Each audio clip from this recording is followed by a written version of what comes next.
Bonjour à toutes et à tous et bienvenue au 1345 Live, le rendez-vous hebdomadaire proposé par la FSPF. Au programme cette semaine, les pénuries de médicaments, les propositions économiques de la FSPF, l'évolution des salaires à l'officine et la retraite des titulaires.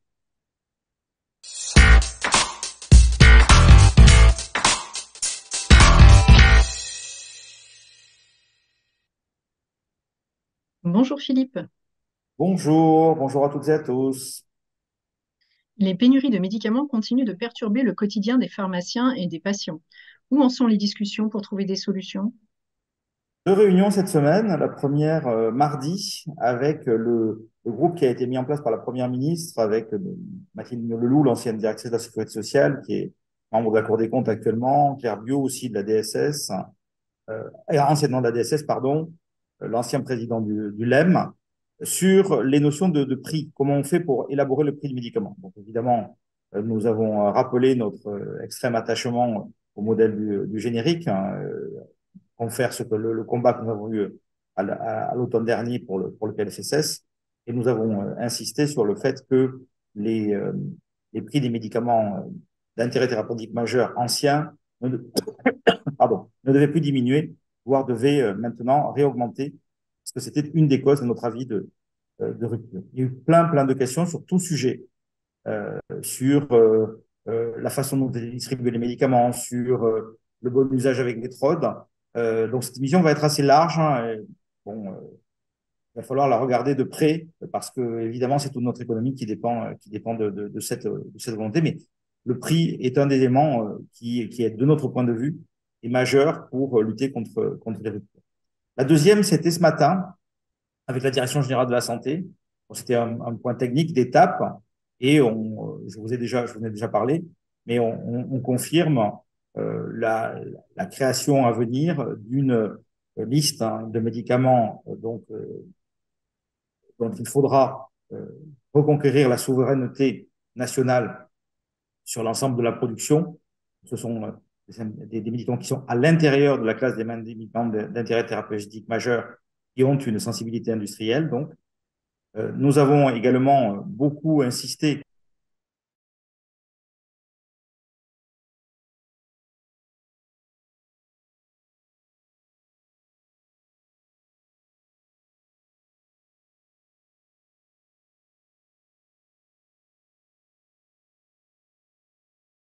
c'est savoir, à cause de la rupture, quand est-ce que le produit revient et potentiellement les actions à mener quand il y a une rupture. Donc ça, c'est bien identifié et je pense que c'est sur ça que je pense bon, je table le plus pour avoir des réponses pertinentes. Enfin, on a parlé du plan blanc, médicaments, avec pas mal de choses à actionner en cas de rupture avérée.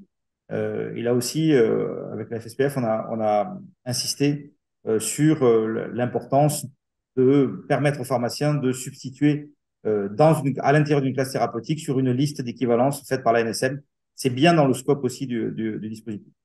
On a parlé de pas mal de choses, on a parlé de l'approvisionnement, on a parlé des DOM également, parce que c'est un approvisionnement qui est particulier avec lequel il faut donner beaucoup d'attention. Voilà, donc c'est en cours. Les travaux doivent être rendus avant l'été, bien sûr, vous rendrai compte, mais ça nous mobilise au quotidien, hein, la gestion des ruptures.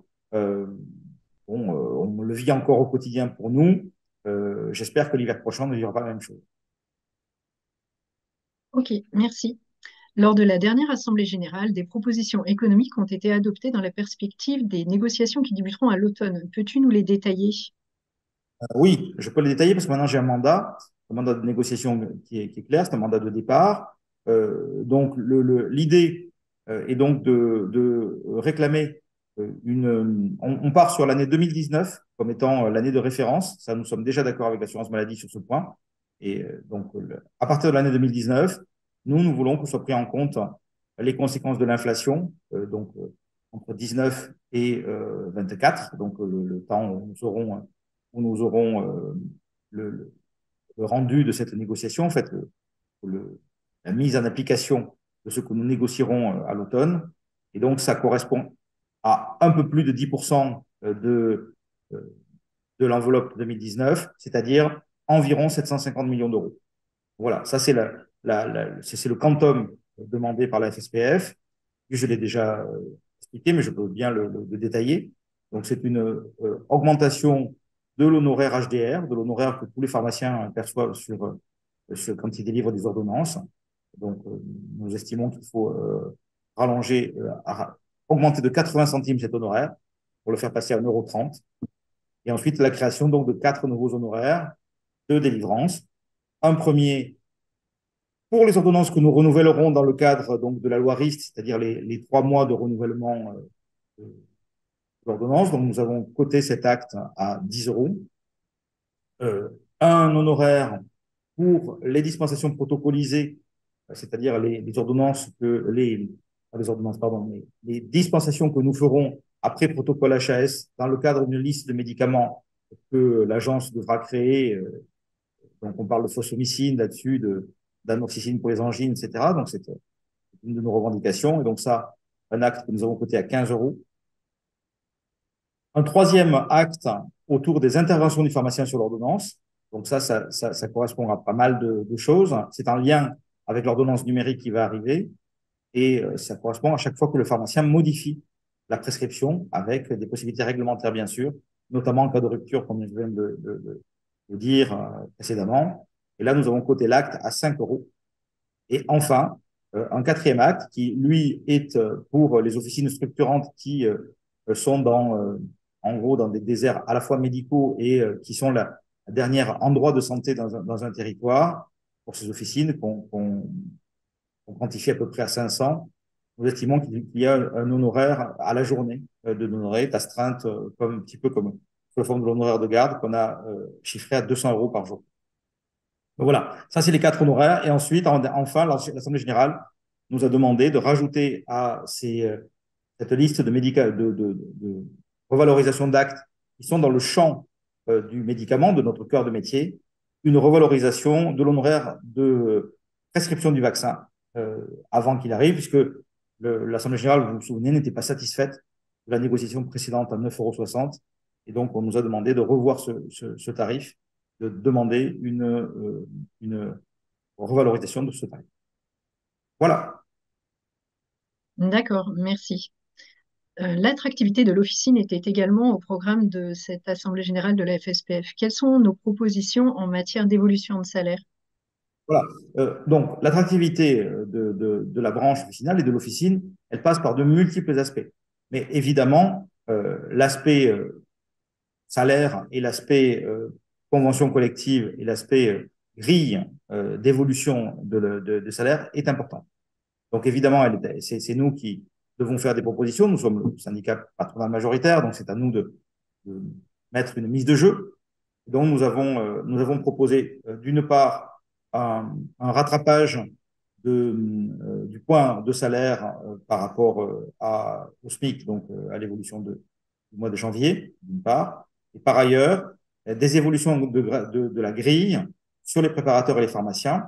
Concernant les préparateurs, d'abord une évolution du coefficient d'entrée avec un coefficient d'entrée qui sera majoré au coefficient de 250, qui serait majoré au coefficient de 250, une augmentation de 4 à 5% du coefficient d'entrée, avec une grille qui serait accélérée au début et une possibilité de passer donc au statut assimilé cadre avec un coefficient qui serait à 350 et qui permettrait de monter ensuite jusqu'au coefficient donc 380.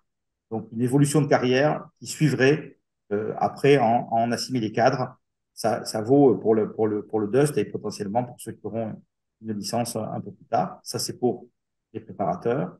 Et pour les pharmaciens, nous avons noté la demande euh, des syndicats qui souhaitaient que les pharmaciens qui arrivent, donc qui sont cadres, soient aient un salaire d'entrée dans la grille qui soit au niveau du plafond de la sécurité sociale. Ça correspond au coefficient donc 470, donc le coefficient d'entrée des pharmaciens serait donc de 470, avec là aussi une évolution de carrière et un nouveau coef. Donc, tout ça, ça permet de relancer en fait le dialogue social autour d'une évolution de la branche. Et évidemment, c'est quand même un effort important dans un contexte extrêmement compliqué pour les pharmaciens, où en fait, malheureusement, on voit que le retournement de situation d'activité par rapport à l'année dernière, il y a 2 ans,